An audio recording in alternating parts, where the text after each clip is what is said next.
Çekim yapıyorlar. Bakayım o balık mı verecek?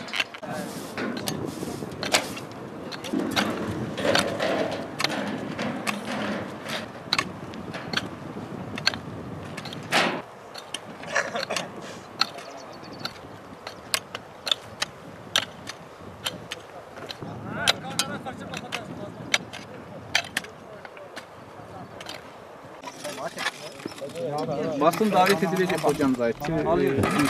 Yani müdür bey gelsin konuşalım.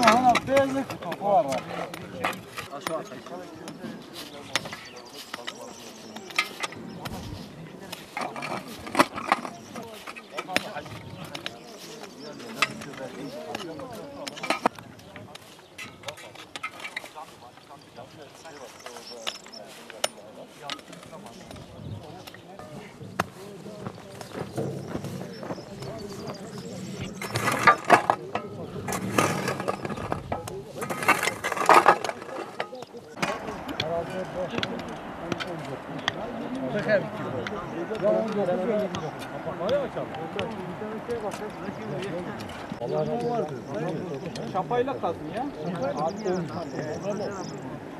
Çapayla.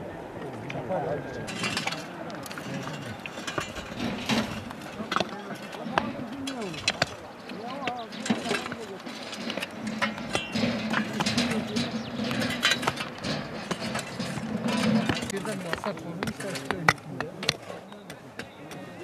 Valla saçma. Hiçbir Hemen değil mi?